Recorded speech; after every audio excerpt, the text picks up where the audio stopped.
involved in this current situation, and a lot of SMEs are basically they're looking for funds, right? Whatever options they have, so that they can continue their business. And some of the business, surprisingly, during this pandemic, right, the business take off very well. So today we are very lucky to invite all the industry experts to share with all the SMEs in our Facebook, in our YouTube, in our website, okay, how to get funded, right, by P2p and also ECF. So here we would like to welcome ladies first, all right, Elain from Plus. Hi guys, good afternoon. Next from Crowdplus. Hello. And from Kelvin from Fundaztic. Hi, good afternoon. Hi. So it's a very rare and also occasion that we're able to get all of them hold together. One is from Hong Kong, and they're so busy. So we really hope that all the SMEs can learn, right, how you can get funded through this interesting platform P2p and ECF. So today's topic, right, basically is very important to all the SMEs, especially a lot of them, right, they never heard of P2p. They never heard of ECF.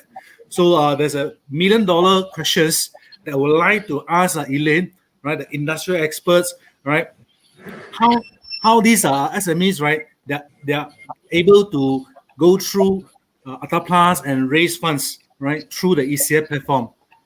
Elain, you want to share some of your thoughts and experience to the SMEs? Hi, thanks, Max. Great to be here to the, I think, very first SME eFair to be done in Malaysia. Kudos to the organizers.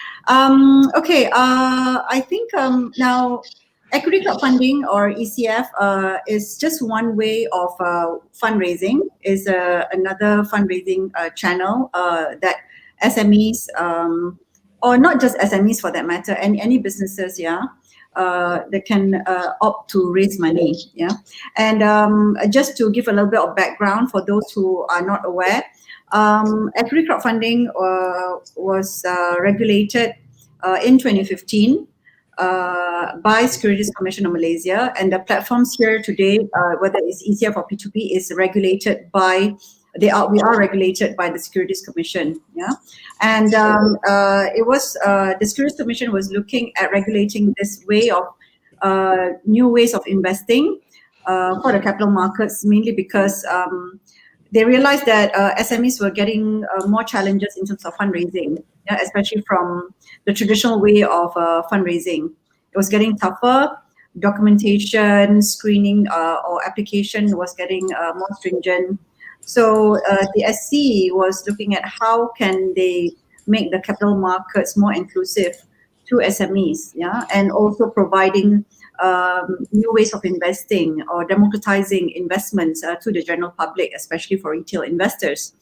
So in 2015, they actually approved 6 companies to offer this kind of service, specifically equity crowdfunding.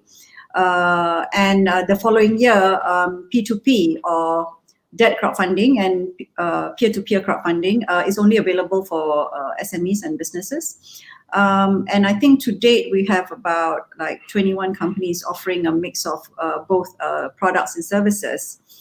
Now, in terms of, I'll just get done with the eligibility, So what kind of companies that are eligible are any companies that are registered in Malaysia with SSM, or the Companies Commission of Malaysia with a Sdn Berhad registration, or a limited liability partnership, LLP or PLT registration, So these 2 companies, the type of structures are eligible to fundraise. That's number 1. Number 2, paid up capital cannot be more than 10 million ringgit. It can't be some complex structures. And also, the maximum amount you can fundraise now is 10 million ringgit. So for each company, you can fundraise up to a maximum of 10 million.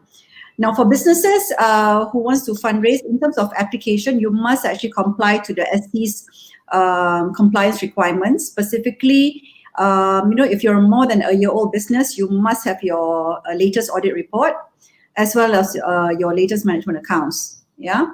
And for businesses who wants to raise more than 500,000 ringgit and they are less than 1 year old, and typically less than a year old company, they don't have an audit report done yet, right? So they must get the latest management account either certified or specially certified by an auditor, yeah, and that's important. Over and above the statutory requirements, the other more important requirements are the particular company must have a 3-year business plan with the corresponding 3-year financial projections, which includes cash flow, balance sheet, and P&L. Yeah, so those are the key requirements. And I believe different businesses have, different platforms have different screening processes.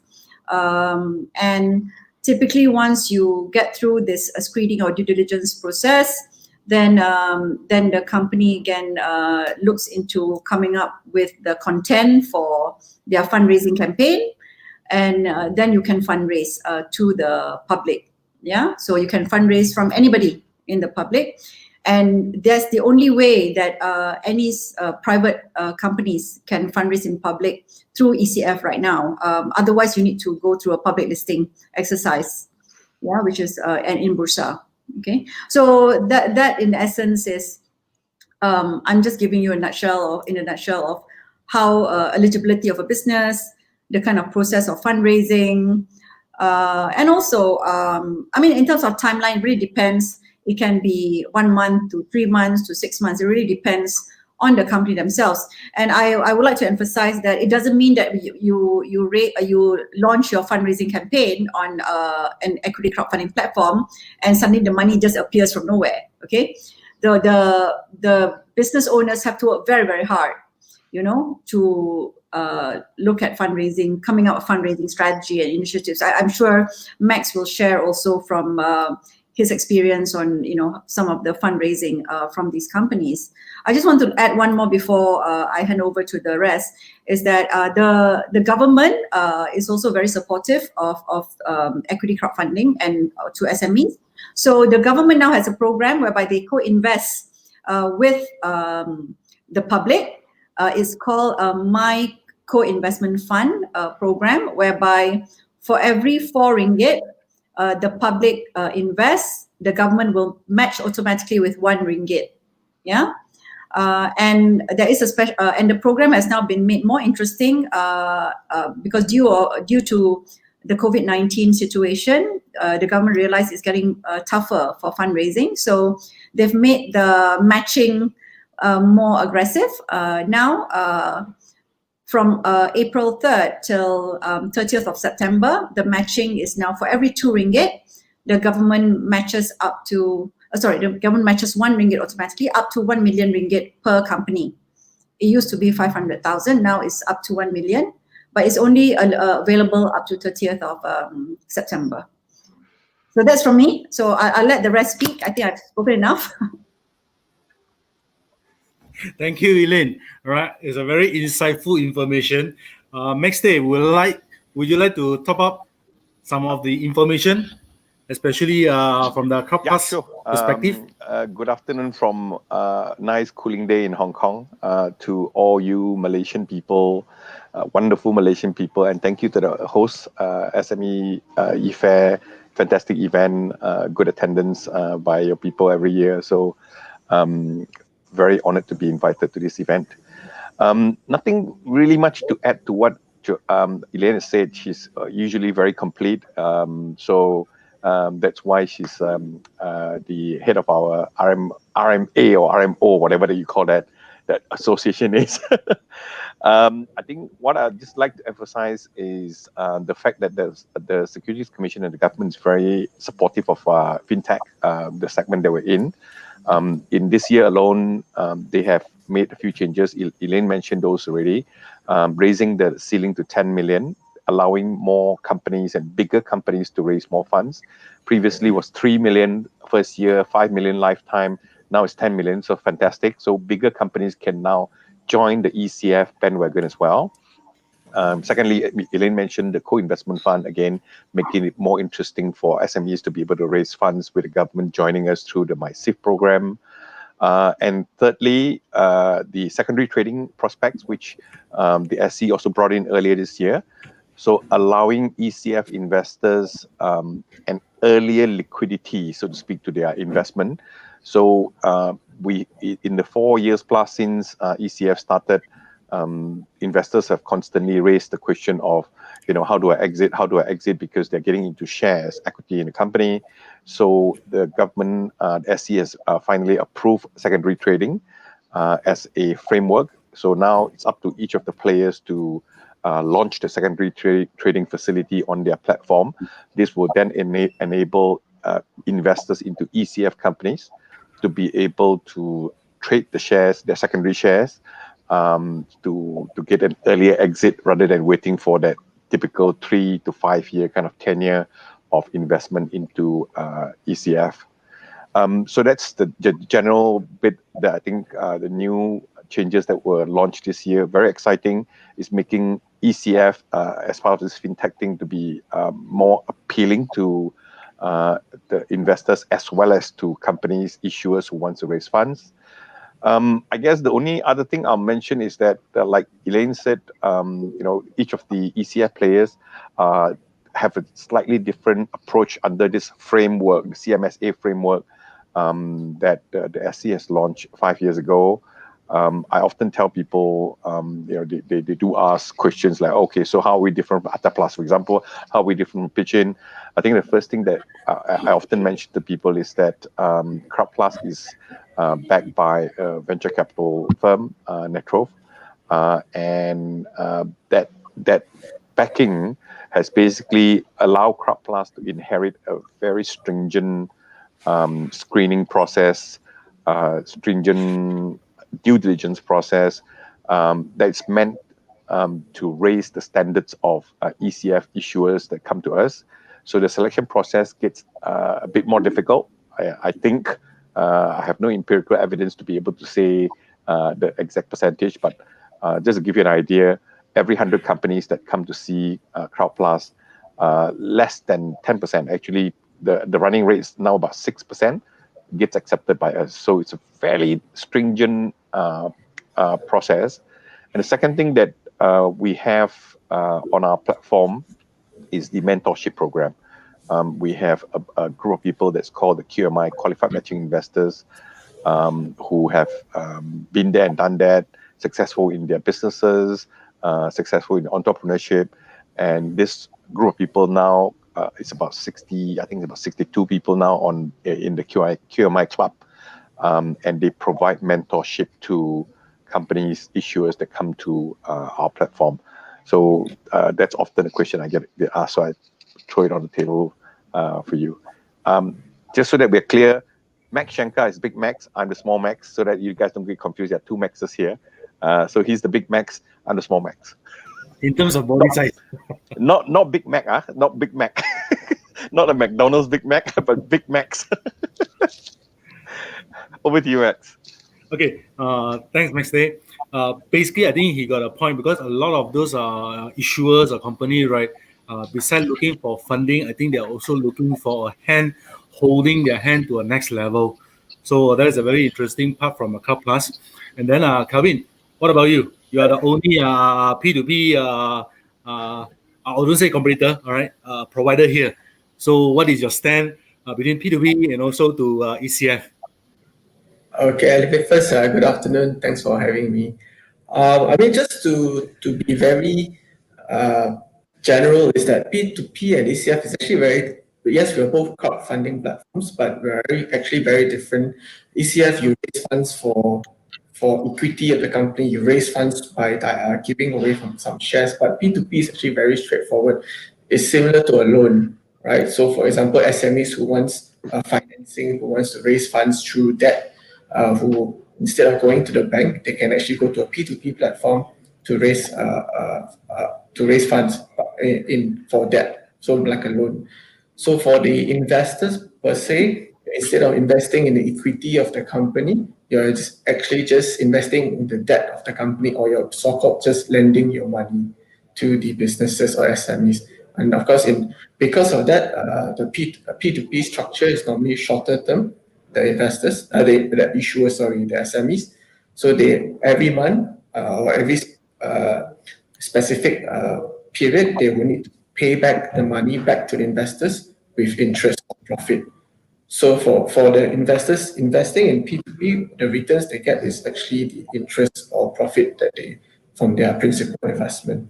So that's basically difference between ECF and P2P.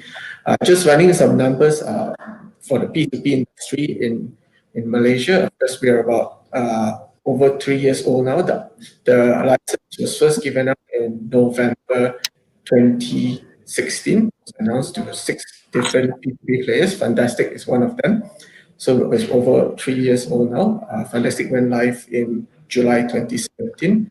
The industry have actually, as of June 2020, done about almost 800 million ringgit, and we served a total of about 2,231 different SMEs in Malaysia. Fundaztic actually take about 50% market share in terms of their unique SMEs. So out of the 2,231 SMEs, we've got about 1,100 plus unique SMEs in our platform that raise funds from our platform. So basically, that's the difference between ECF and P2P. Then because of that, just to explain more about how P2P work. Of course, for Fundaztic, we're a fully online digital platform. We target, of course, the small and micro SMEs, the underserved SMEs that are unable to get financing from traditional FIs like the banks. So, of course, majority will be the smaller SMEs, right? The one that are looking for 20,000, 30,000, 50,000, 100,000 kind of loan, short term. It can be 12 months, 6 months, 2 years, 3 years. So that's our target segment. And because this actually holds about 80-90% of the SME market in Malaysia, so the volume is there. So we need to actually make sure that the P2P platform is able to accept this many SMEs and also at the same time investors onto our platform. So we are a fully digital platform online with on the webs on desktop and also mobile app where issuers can actually or SMEs can actually just register online, upload their documents online, apply online, sign their contract online, and then receive the disbursements on the money into their business bank account within from end to end as fast as 5 working days. Yeah. So it's basically an opportunity for SMEs, an alternative opportunity for SMEs to get financing from P2P or raising funds for equity in ECF. I just want to add, Max, to what Calvin mentioned about the numbers. So for P2P, like Calvin said, close to 800 million already, and there's about 11,000 campaigns, that has been supported by P2P. For ECF, up till end of June, there's 106 campaigns that has been done, completed and successfully funded, whereby it's about 110 million ringgit has been raised for these companies. And a bit more statistics. Majority tend to be tech-related type of businesses. To be precise, about 75%. And the minimum amount that's been raised to date for a successful ECF campaign was 50,000 ringgit, and the maximum to date is 5 million, right? But this was prior to the maximum amount or ceiling being announced, because previously maximum amount you can raise on an ECF campaign is 5 million ringgit in total. I would like to ask you, why the numbers, right, between, just now you all say the numbers from the ECM and also the P2P, is it because the preference of the crowds is different towards to the P2P, or because of the issuers? One, you have thousands of campaigns, one is on the 100 of campaigns. Yeah, I mean, the big difference between, the biggest difference or the clear difference between ECF and P2P is that P2P, there's a clearly defined exit, and you know exactly the returns that you're getting in from your investments. So you know that you get your principal back, you know what is your profit or your interest, and you know exactly when you're getting it. So it's a clear-cut deal, yeah, Okay. for every deal, for every campaign. But for ETF specifically, generally, of course, it depends on the share structure. If it's ordinary shares, typically you don't really get an idea when on how much is your return or the timing of the exit, right? So of course it depends on the plans of the business owner or the issuer. But then when it is structured in a pref share structure, then you may have an idea what kind of return, the timeline, the timing. So it really depends on how the terms of offering, the investment terms is being structured. Yeah. So which is why for P2P it is and it's smaller amounts. For P2P it is clear. What do you call it? It's clear exit, and with P2P it's shorter periods. Okay. Max, you want to add to what I just said? Yeah. I think from speaking to investors, because we regularly engaging investors, I think the two issues here. First is clearly, like Kevin said, right? P2P, the debt side, typically is shorter tenure, and it's clearer for the investors. They look at it, okay, 6 months I can get out, 12 months I can get out. And ECF, it's typically longer. Most campaigns are at least 2 years before you can get either to the redemption or conversion point.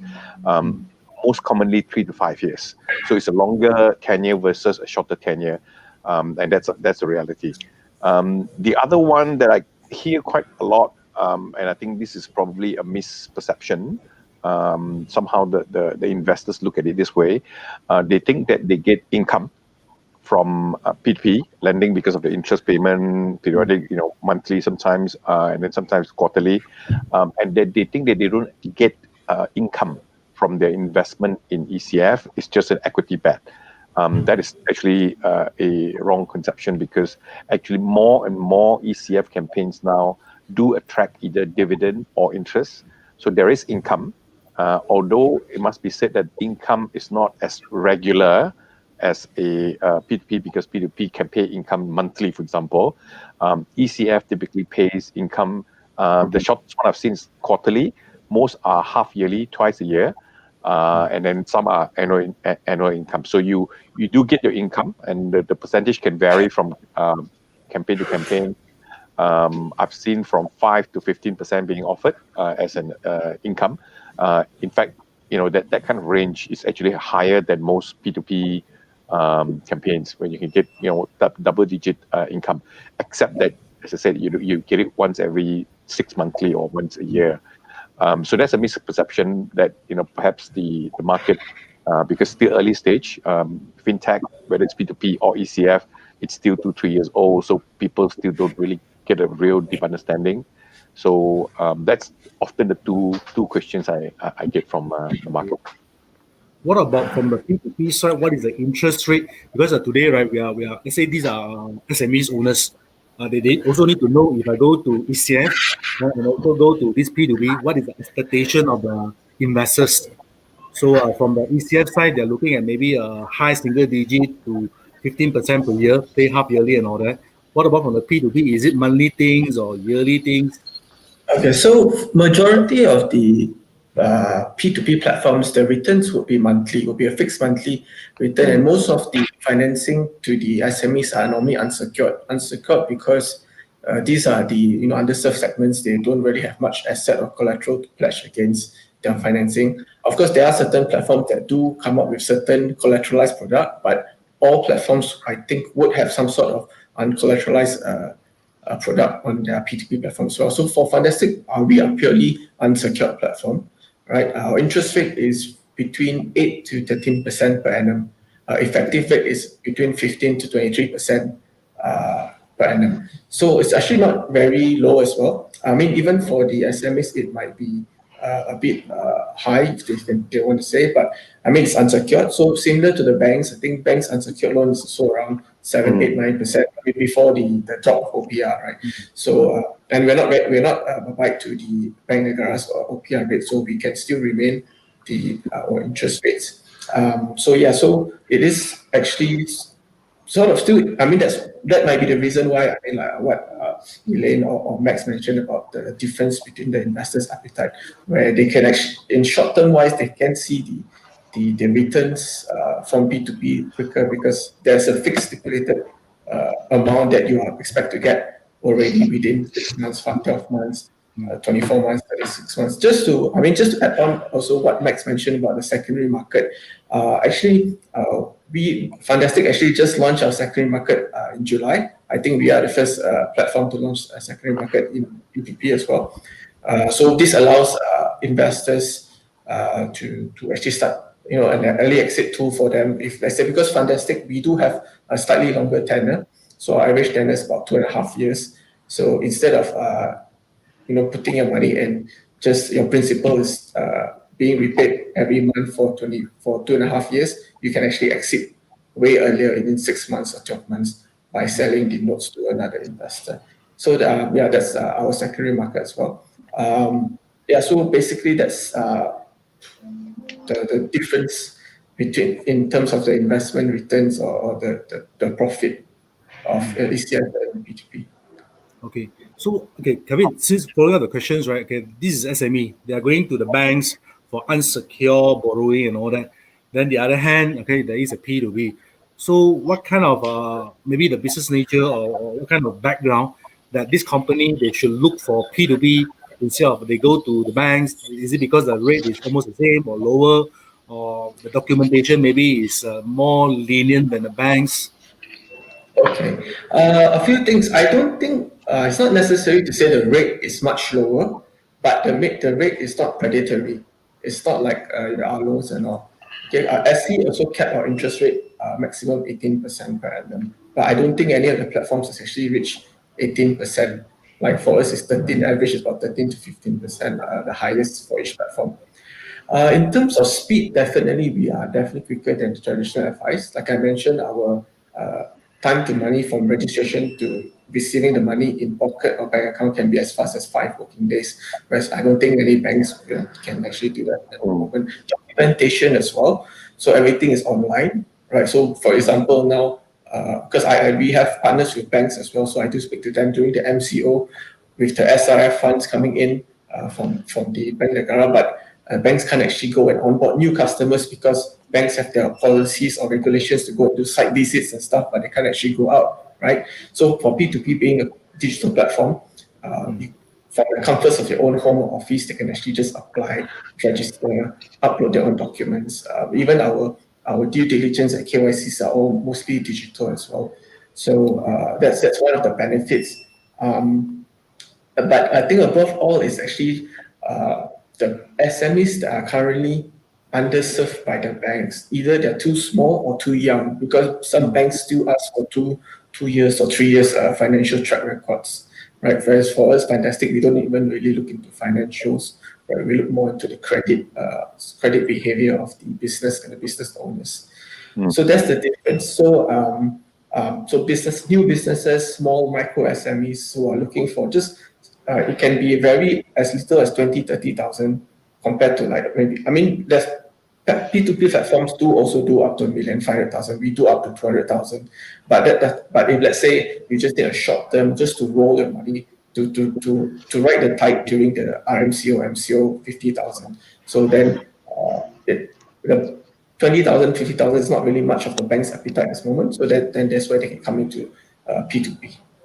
Okay. Elain, these questions addressed to you.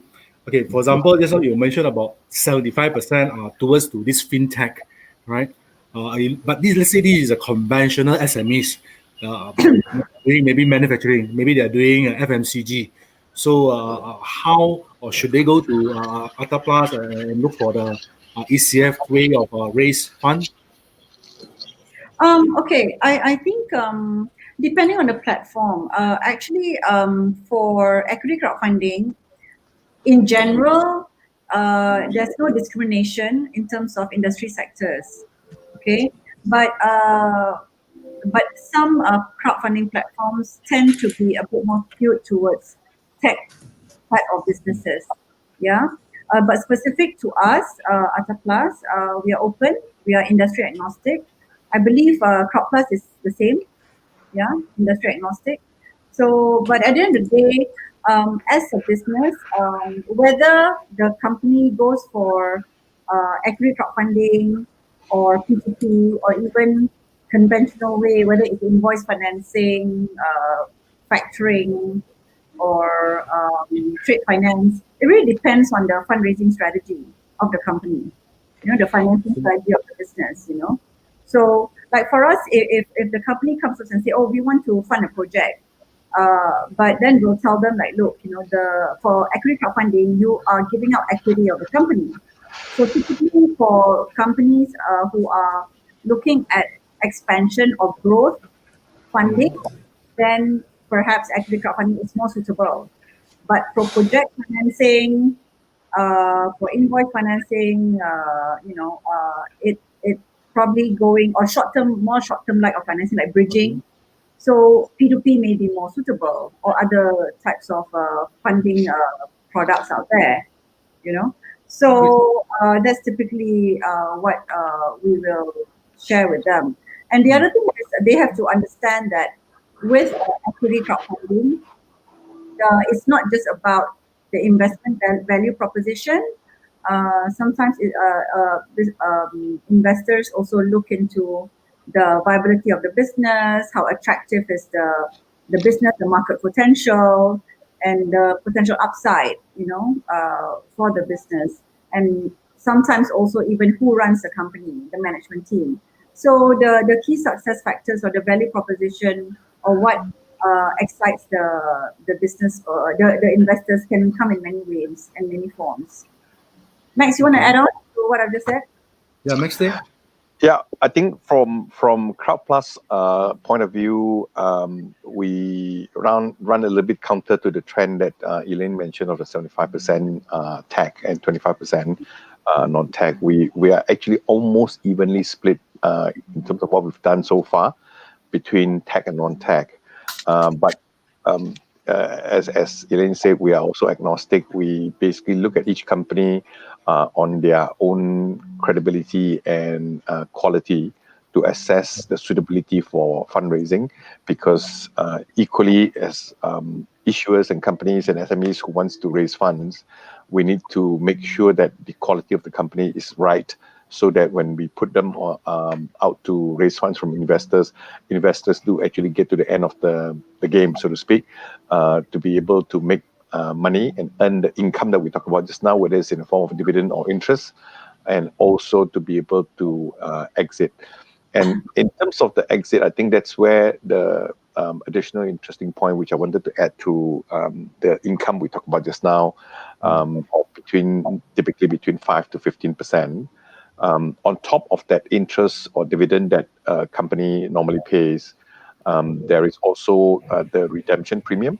So typically when an investor wait patiently, over the 3-year tenure or 5-year tenure, when they're exiting, they could do two things. They could either convert if they like the company so much after they've invested in it, see it. They have the what we call the equity kicker, so they can convert their investment into equity and become a permanent shareholder in the issuer. So if the company has been running well and growing. So for example, today, and this is where the biggest differences between P2P and ECF are, that we have a right on the company and we have equity kicker.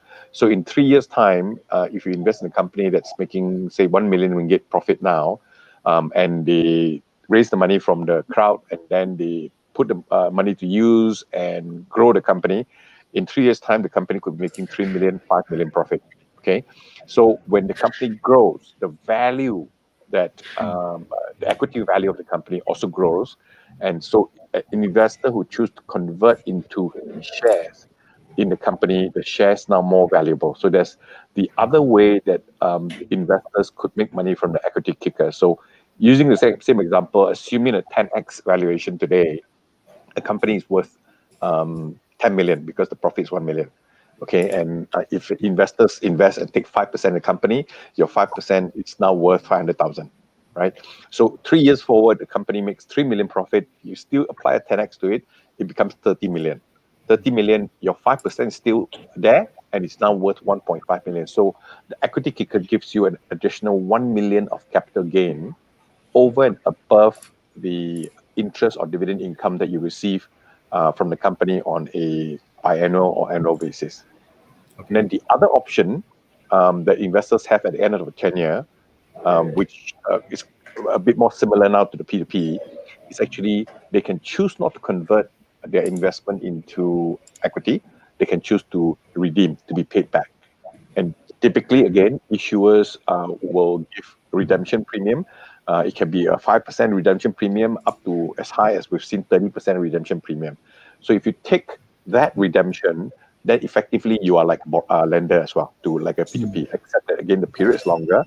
So if you calculate that redemption premium in addition to the interest and dividend, our average, I won't talk about specific campaign, but averagely you'll be getting 50 to 80% return on your investment over a 3 to 5 year period.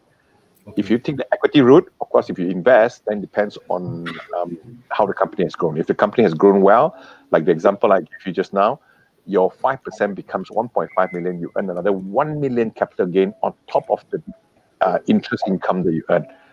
So the equity conversion is something that the P2P guys don't have in terms of additional kicker. Ultimately, it still very much depend on the business owner. Either they're willing to let go their equity, all right, Yes. or they just want the pure trade financing. After 1 or 2 years, they just want to redeem back. Okay, good. What about, let's say, the timeline? I'm an SME owners, right? During this period, a lot of these businesses have been affected. Maybe the revenue been dropped, right? So the past 3 months, 6 months, their book may not looks good.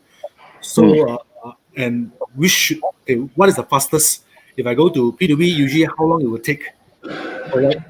And come to ECF, how long it will take before I get my first dollar average? On average for us, we take about 4 months from when the first inquiry is made to the end of the process. That's average. Depends on how quickly the company can react. Because we can be, in the current pandemic, there have been companies that come to us and say we are in urgent need of money. We were doing well before COVID. Now we're hit by 6 months of COVID and our results gone down. The first thing we tell them is, okay, you want it fast, we can turn it around fast for you to help you in this pandemic. But you need to be able to react fast. So we've done deals that's done in 2.5 months. It's the shortest we've ever done. It can be done, but it really needs full cooperation because our process is more like P2P, where our process is deeper because we have a huge due diligence process because it's equity versus P2P. So the due diligence process do need time.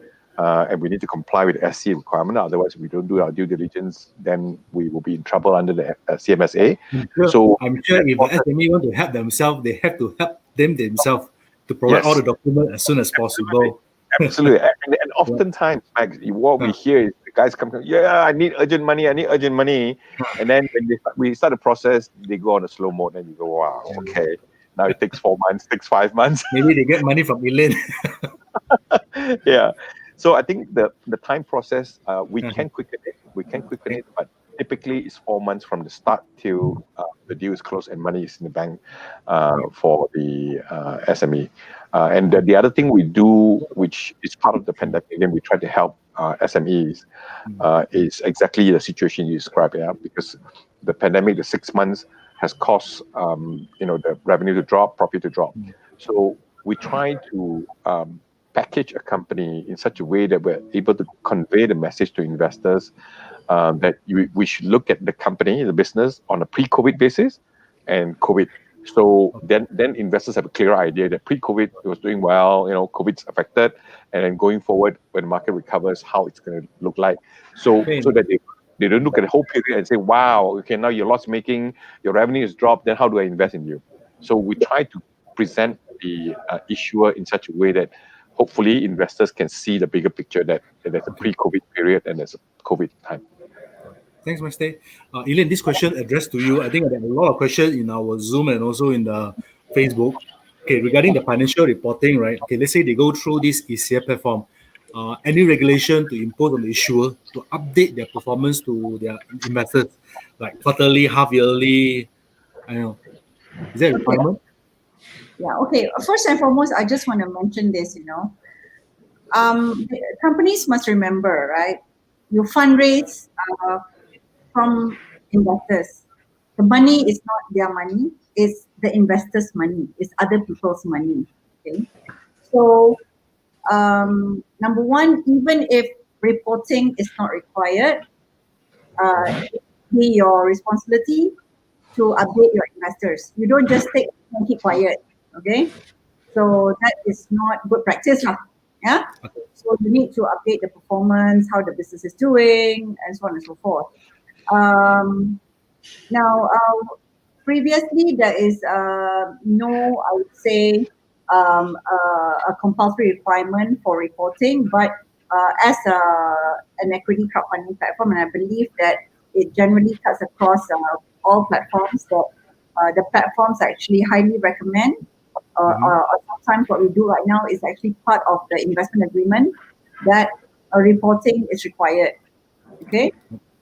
And it depends. The reporting can be quarterly, half-yearly, or annually. Yeah. But now, I'm sorry. As long as they update the investors, right? Yes.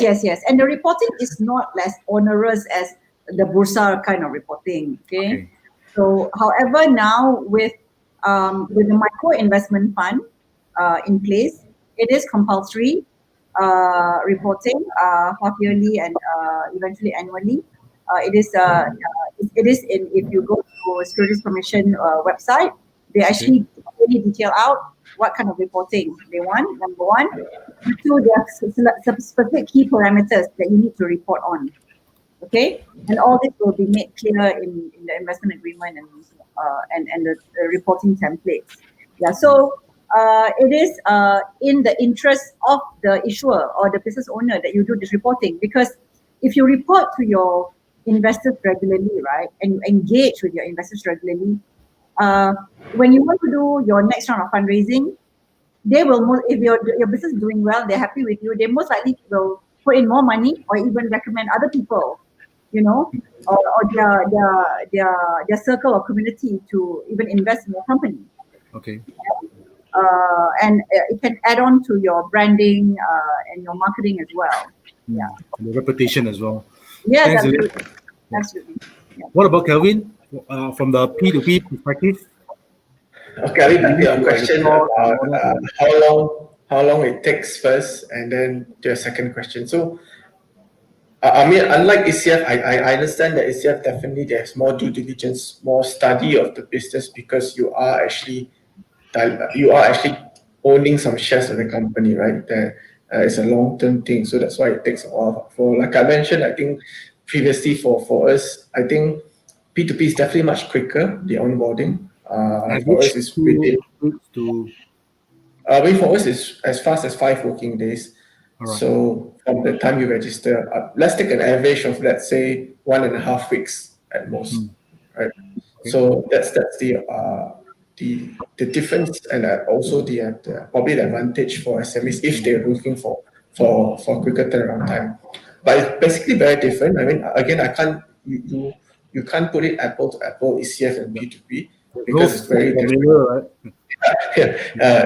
It depends on what you need the funds for, how long you need the funds for, what's the plan for the funds, right? If it's just a really short-term working capital, just to roll your money to ride through a certain period of time, or even getting cash to purchase some stocks upfront before you sell off in 3 months' time, 6 months' time. So the short terms, then P2P financing will be an option, whereas like ECF is more on bigger picture growth. Eventually you need the funds now, but you need it for at least 2 years, 3 years to build your company, to basically like supercharge your company to grow it to the next level where you want it to be by giving some equity. Yeah, so it's very different, but I mean, if it comes down to, if you're asking me, how long the process takes, then yeah, for P2P it's definitely much quicker, averaged I think 1 to 2 weeks. whereas ECF is a bit more longer. Right. So what about the reporting?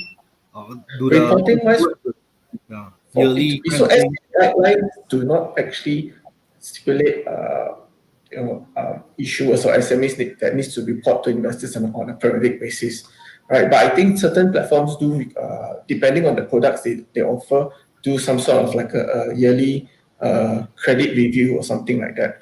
But for us, Fundaztic, we don't actually ask for any periodic financial update because it's more like a loan, right? Like I give you a loan, and every month, as long as you are repaying it, if you're paying on time, you're paying your monthly commitment installment on time, then there's no worries. We don't actually will kacau you even more. We don't and investors, as long as they get their money back, their principal and interest, I'm quite sure they're happy, right? Yeah. So I mean, the difference is between ECF and P2P is, of course, then the defaults might happen, right? Businesses may be late and then defaults. So this is where, as a platform, P2P, our recovery process, the collection process also needs to be tight in that sense to make sure that we have a strong recovery and collection team to make sure that those businesses who are defaulted, we are able to recover. Not if it's not all, some of the money spent for our investors. Okay, thanks, Calvin. I'm sure Steve questions already been answered. The question how to suggest to SC and all that, I think all the operators are doing their best to make sure that the investors are informed, right, of the progress and all that, although it's not compulsory, but I think that's the best practice. This is another important question is, okay, let's say I'm an SME, I come to P2P and always ECF. Well, okay, I already know how much time it will take. What about how much cost that it will be incurred? So at least they have some ballpark figures, a percentage maybe. ECF Who? Me? Okay. Yeah, I think okay. So typically in any I guess for ECF, right? I can't speak for P2P. Let Calvin cover it. Average. Yeah. So there will be some application of processing fee at the beginning. So different platforms will have their own charges, their own fee. Okay. Yeah. And I believe it's not more than 10,000 ringgit. All right. All right. And there will be a success fee at the end. That means upon successful fundraise. And this can be anywhere between 5 to 8%. Okay. Yeah, That's under the guideline from the ST, right? No, that's not under the guideline. Maximum you can charge how much or what? No, not really. So that's really up to the individual platform. But SC is fully aware of the charging, and so far they have left it to the individual platforms to develop or to design their own charging model. Yeah. So they have not given a regulated ban or anything like that at the moment. Okay. Yeah. So it's not like P2P whereby the maximum is 18%. Just like credit card. Okay. Yeah. Calvin, you wanna? Yeah. Okay, so cost-wise, of course, firstly is the interest that's charged, right? So the interest that's charged to the SMEs, which they are obliged to pay back in a specific term. On top of that, of course, each platform is not free, right? So I think each platform, they have their own fees and charges, right? I always encourage any SMEs to go to their websites and then to see their fees and charges, because I think under SC guidelines, all our fees needs to be available on the website. So I mean, I'm just going to speak on behalf of Fundaztic. So we charge a 50 ringgit application fee.